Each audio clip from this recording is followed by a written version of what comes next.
Look at you with your like sporty hat and everything. Yeah, I got it from London. So, like, well, thank you all so much for helping me in my project. Could you all maybe introduce yourselves? Sure, I'm Bob Slaby. This is my daughter, Liv. I'm she. Yeah. And I see you. I love your cup. Thank you. I drink out of this every day. It says I need my space in case it's backwards. Excellent. Awesome. Well, I guess first off, did y'all know we're going back to the moon in 2024? I did not. Did Not until he told me yesterday. and not until you told me whenever we last spoke. And what do you think NASA needs to do to get the word out? Because out of the 155 interviews I've done so far, I would say only 20 people knew. Uh, that's a really good question. Well, I guess you know me well enough to know, Nathan. I'm going to ask, why does NASA need to get the word out? Well, one of the justifications for going to the moon is to inspire the next generation. And how can something be inspirational if it's unknown? So if I were NASA, I would run a contest to take a civilian to the moon. That would be That would be my answer. That's how I would get the word out. What do that you would think? Well, I'm wondering, what is it inspiring us to do? Is this sort of a step towards a possible moon, lunar colonization project? Or That could be fun. yeah. well, that's a really good question. I think in a long range, what we like to inspire people to do is think beyond Earth. You know, I mean, the Earth is actually really small compared to the rest of the solar system and the rest of the universe. Yet, in the minds of most people, the Earth is huge and is enough for humanity. But I think having that bigger view would be a key part. Would you want to live on the moon? No, I mean, maybe, okay. If the climate apocalypse happens, absolutely I would want to go to the moon. And absolutely I agree with you. It is the next step to go to the moon because it's much easier to launch materials that we would need for further exploration from the moon than it is from the Earth.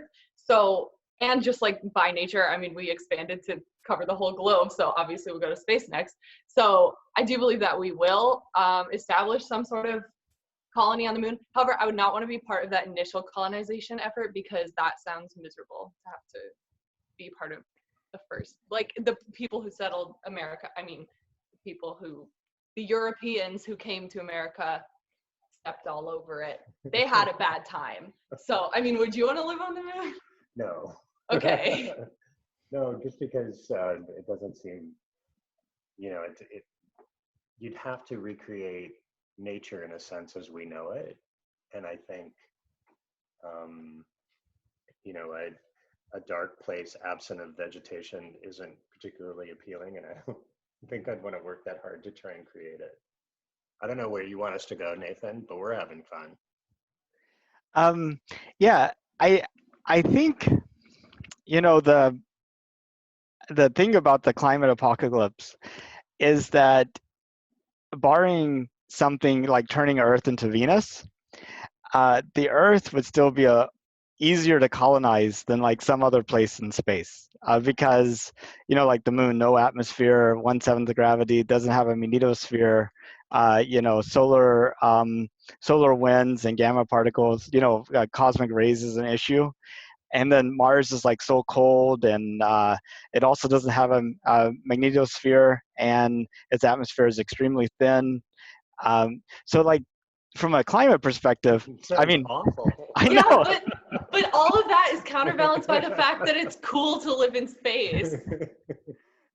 Yeah. Well, I mean, it could be. I mean, one challenge you have is right now you're like contained to your house, but imagine that your entire existence, like every time you go any place or do anything, you have to be in a spacesuit or what have you. I mean, could you imagine an existence like that? It definitely requires some adaptation, I think. So Yeah, I guess It would be so cool. like, by, maybe unfair comparison of what we're going through now.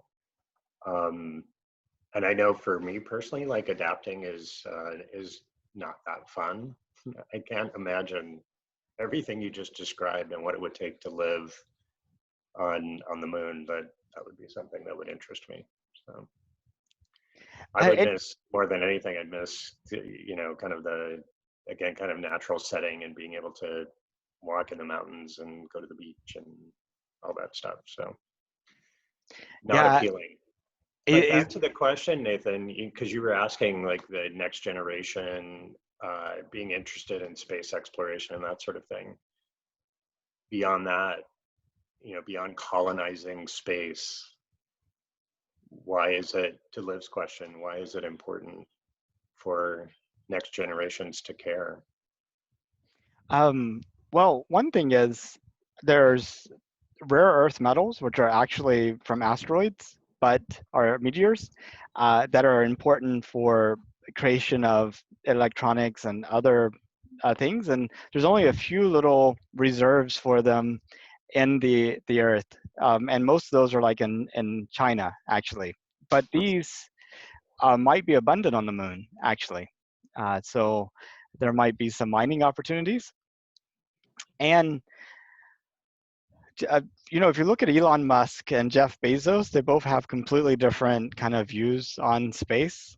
Elon Musk wants to build a city on Mars to create like a redundancy for humanity, and Yeah, Jeff Bezos wants to take any um, Earth hurting activities and move that off of the Earth, such as the mining, the manufacturing, the energy production.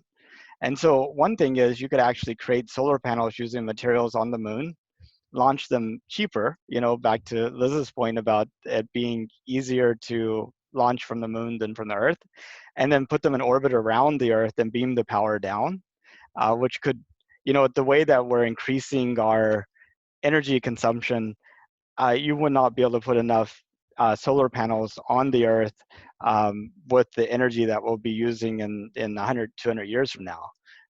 But you could potentially even put these solar panels between the Earth and the Sun in like that L1 gravitational stability point, and it would have the dual effect of shading the Earth a little and generating power. So you could accept. I, where's the romance in that? It sounds like, the industrialization of space. I don't know if that's if that's a good angle. If I were in the younger generation, I'm not sure that's a pitch I would want to hear, but I don't know, maybe. What But do you think? I mean, well, it sounds like it's sort of for the betterment of the Earth. Like you're trying to hurt the Earth less while still moving humanity forward. So I could see that. Okay, fair enough. Well, I think what would interest me is, especially in our family, there's a healthy need for speed. So the idea of space travel and accelerated travel at thousands of miles per hour, the equivalent, I would be very interested in that part. So it's more about the journey, less about, the destination. and being able to do something you can't do on Earth, like being able to float in free fall, and being able to propel yourself through the air with like some type of little handheld jet, I guess, would be kind of cool. That would be cool. But and All right.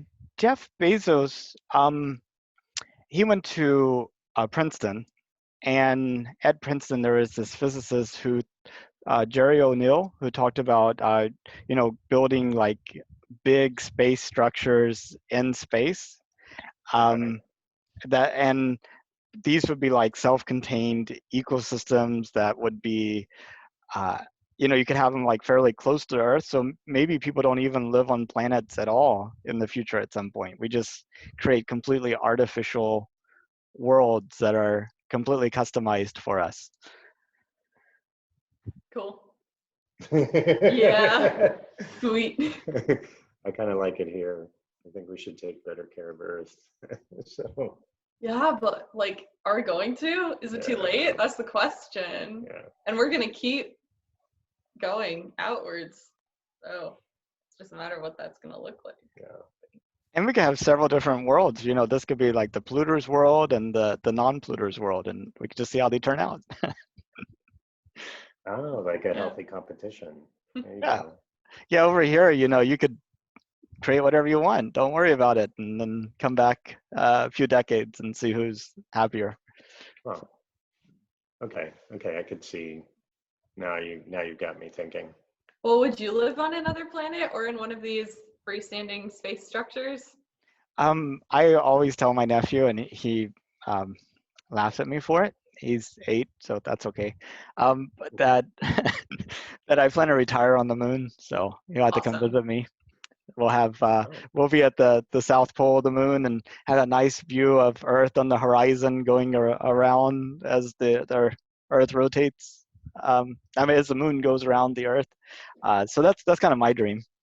So, but I think it might get kind of boring too. So I had to bring a whole like ecology and society of people with me, so that it would be entertaining. So you have to recruit family and friends. Is that what you're saying? Like there's Yeah, a campaign of, okay. Oh, good luck with that. yeah, Maybe we indeed. come visit. Yeah. Indeed, yeah, maybe, yeah. And it's 1/7 the gravity of Earth.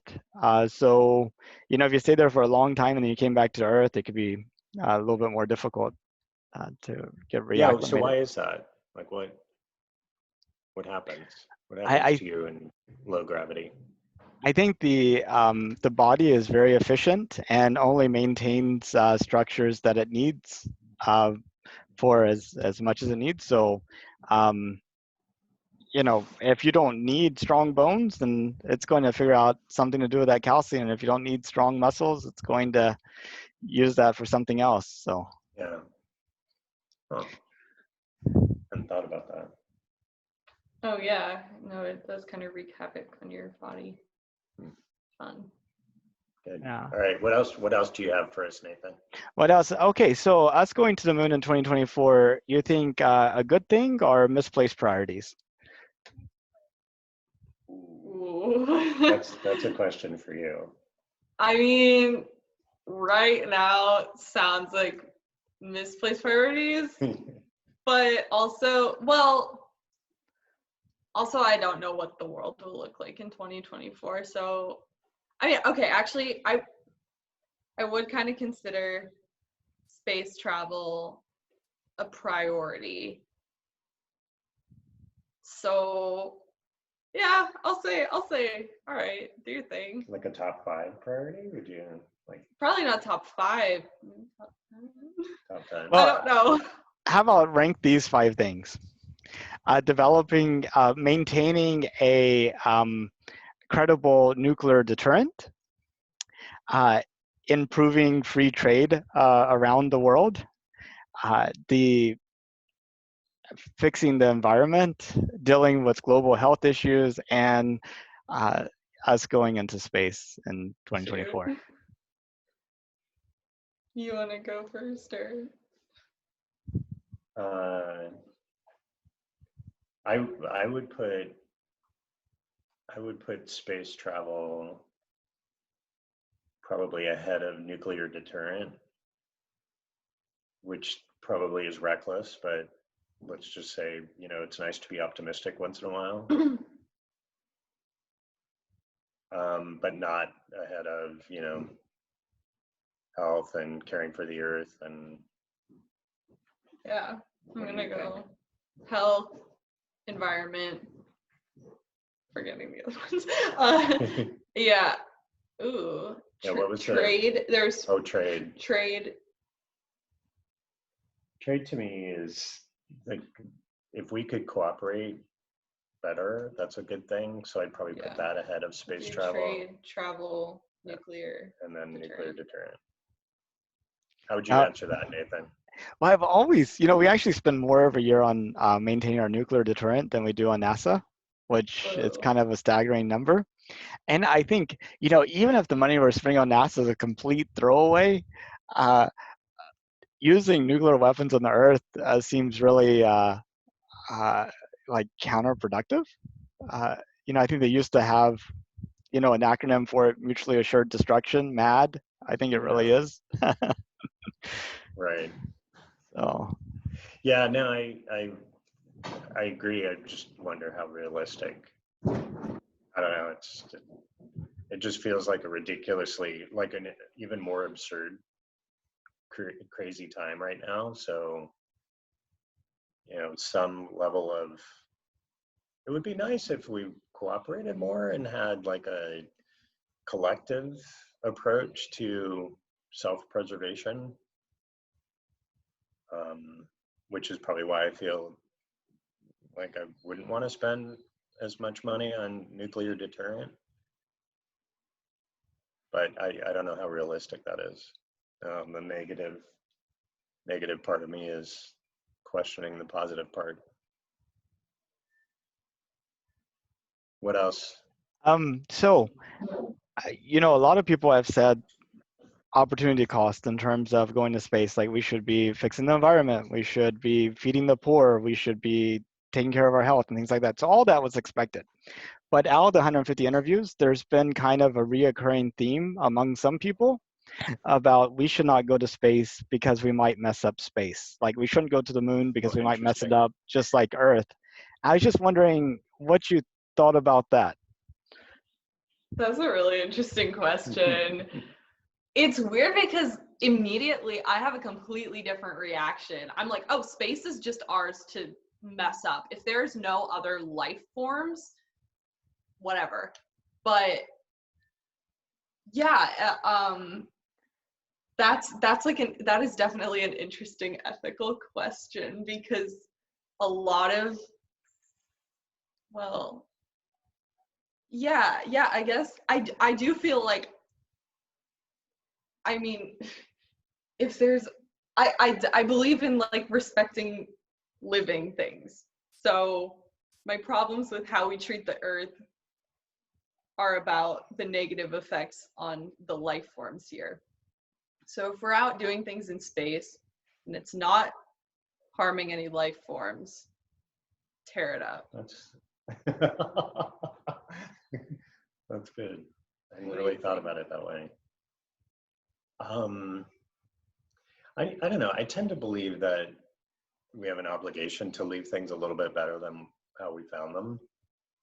And I imagine kind of like space trash right now, and what's kind of floating above the earth, where we kind of haven't cleaned up after ourselves, is akin to the large pools of plastic and trash that are floating around the ocean that don't really bother us today, but we can't connect the dots between, we haven't yet connected the dots between what all the trash in the ocean means to life forms and that sort of thing. So I love the perspective you have. I worry about the unintended consequences of junking up space or abusing space.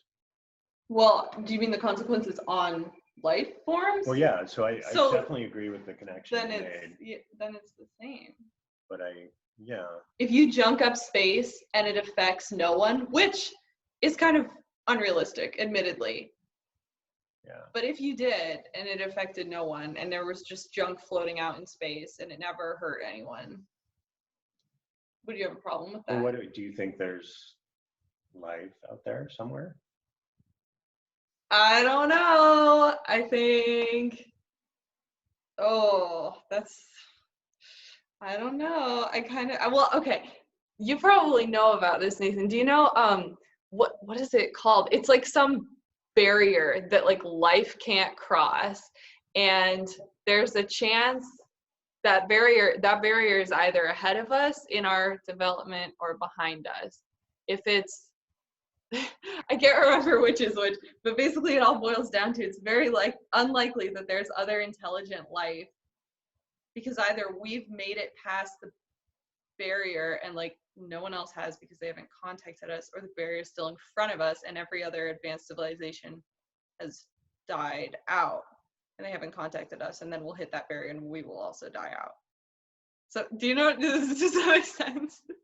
I definitely heard about that. I mean, I guess it comes back to that Drake equation. There's so many galaxies in the universe, which has so many stars, which have so many planets around them, which have the potential for developing life, which has the potential for developing, intelligent life. And then, eventually, and the beginning numbers are like so huge that even if it's like really fractional along those ways, there should be lots of intelligent life out there. And how could we detect that? Maybe through radio and TV broadcast. But then you think, we just invented radio like 120 years ago, and you wouldn't have anything to detect from the Earth before that. So if the closest intelligent civilization that's able to detect us is like 500 light years away, it might be another 900 years before we even get a chance to get a signal back from them. But then, why, if they're broadcasting, how come we're not seeing their signals? But then you start to look at how much more efficient our communications have become, that at some point you can't detect that we're communicating with each other because we're using lasers, and unless you're like the intended recipient, you won't even have any of these kind of things. But and so the question is, does life destroy itself? Yikes. Shoot. I mean, I want there to be aliens so bad, like, don't get me wrong. I mean, but your it seems question, like it. your question is, which kind of talks to the barrier that you're talking about. Is it a foregone conclusion that we self-destruct or life forms self-destruct? It seems I like think it not. to me. Yeah, I like evolution and Darwinism, and something always survives. At least I like the approach of that, or the philosophy that says that there is some continuing life form, but probably not as we know it. Have you ever read the intro to H.G. Wells' War of the Worlds, like the beginning of it? Not in a long time. Yeah, it's really well done, especially considering it's written around like 1900. But it talks about these people on, this alien species on Mars, like, they had envious eyes looking at the Earth, and they decided to come and attack Earth because they couldn't live on Mars anymore. And it occurred to me, imagine this. Elon Musk is successful in creating his million-person, completely self-contained city on Mars in 2050. Then at some point, civilization sort of takes a step back, and Earth is unable to like continue to expand out into space and what have you, like collapse and what have you. And then several hundred years come by, and the people on Mars have developed to the point where they're like, wow, Earth is really like the golden thing to take over. And the Martians that come and take over Earth are actually old Earthlings. Actually, Elon Musk's offspring. Right. A weird combination of letters and numbers. Yeah. Yes, exactly. We would all, yes. Yeah. I just remembered about that child. Oh, wow. Yeah, that made me happy. Okay. Yeah, AEIX 12? XAEA 12. Yeah. Legendary. Indeed. But I think the child's going to the special school with his siblings. So I don't think he's going to have the same middle school experience as other people have had. So he should be okay. All right. Good to know. So last question. If you had them, if it was safe and affordable, would you personally go into space, like for a vacation? Yeah. I would. It gets back to, for me, it would be more about the journey and less about, stopping somewhere, I guess. Well, yeah, you wouldn't be, right? You would just go into space, just so look at the Earth. absolutely, I'd want to go and bebop around, and I'd want a window seat. That would be useful. I book that. No middle, no aisle. I want to be on the window the whole time. I get a feeling that the type of craft we might be going on, your window and aisle seat might be the same seat, unlike having to make that choice today. That would be no awesome. middles. Yeah. Well, cool. Any thoughts in closing? I believe that if I were to be in space and look down at the Earth, I think my whole perspective on life would be completely shifted. That would sort of, a bit selfishly, that would be my reason for going into space. I feel like it would be like an awakening or like a perceptual shift. Do you feel that way? I mean, do either of you feel that way? I mean, that's really interesting. I think I would aspire to have that experience, but I think I would be more like, go faster. I just want the ride. But I admire that. I think that's really cool. And I think anybody who would go on such a journey hopefully would come back with an awakening of sorts. Yeah, Neil Armstrong said that whenever he was on the moon, he put his thumb up and he could cover up the Earth with his thumb. And he's like, just thinking about that, everything I've ever known, everybody that I know, and whatever is behind that thumb, that I was able to just cover up like that. And a reporter asked him, well, that must have made you feel pretty big. And he's like, no, it actually made me feel very, very small, so. That's amazing. Oh, that's good. So how many days before launch? I don't know. There are 1,600 and I think 85 days before the end of 2024. So sometime in 2024 is when they're supposed to be going to the moon. That's sort of the deadline. Yeah. These things have a tendency to take longer than initially suggested. So. Do you think we'd get there faster if Elon or Bezos were driving the project? In a way, they sort of order because NASA has contracted out with 3 groups to do a 10-month study on creating a human lander from low lunar orbit to the surface of the moon. And the 3 winners for that study were Blue Origin and a team of other contractors, which is Jeff Bezos' company, Dianetics, which I actually hadn't heard about before, and SpaceX. So So they're engaged.